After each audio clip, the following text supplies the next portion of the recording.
ধন্যবাদ কামাল ভাইকে।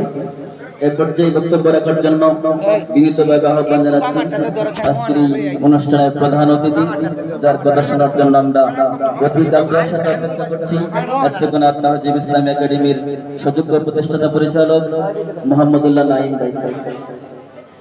হে না একটা ছোট বাচ্চা আছে তুমি হাতা না এনে মোবাইলটা ধরে নাচতে শিখেছি। আলহামদুলিল্লাহি রাব্বিল আলামিন, আসসালাতু ওয়াসসালামু আলা সাইয়্যিদিল মুরসালিন। أعوذ بالله من الشيطان الرجيم، بسم الله الرحمن الرحيم. اقرأ باسم ربك الذي خلق، خلق الإنسان من علق، صدق الله المولان العظيم.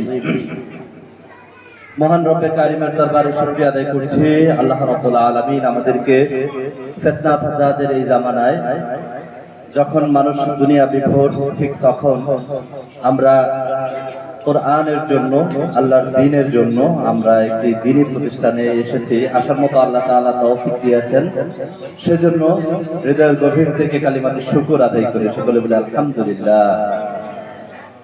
আজকে ফলাফল প্রকাশ, ওরকম কোনো ভূমিকা ছাড়াই আপনাদের সাথে কিছু কথা হবে আমার। তো আপনাদের আগে আমি আমার ছাত্রদের সাথে কিছু কথা বলি। এই শুনেন, আপনারা কে কে পুরস্কার নিতে চান?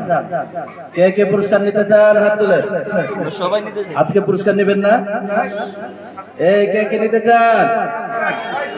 ঠিক আছে, হাত নামান। তাহলে হাত এইভাবে বাঁধেন, একজনের হাত এইভাবে বাঁধেন, নিচে রাখেন। এখন হলো আমরা পুরস্কার দিব, যে ভালো পড়াশোনা করে, বেশি লড়ালড়ি করে না, তাকে পুরস্কার দিব। আলহামদুলিল্লাহ।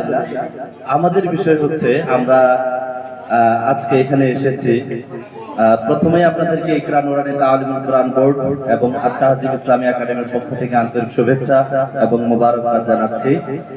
বিশেষ করে আজকে শুভেচ্ছা এবং প্রশংসা পাওয়ার দাবিদার অত্র প্রতিষ্ঠানের সম্মানিত প্রতিষ্ঠাতা পরিচালক শেখ সারোয়ার জনি ভাই, যিনি অত্যন্ত দিন প্রিয় মানুষ এবং তিনি তার চাইতে বেশি প্রিয় হচ্ছে ওনার ছাত্ররা। আমাদের সাথে সবসময় কথা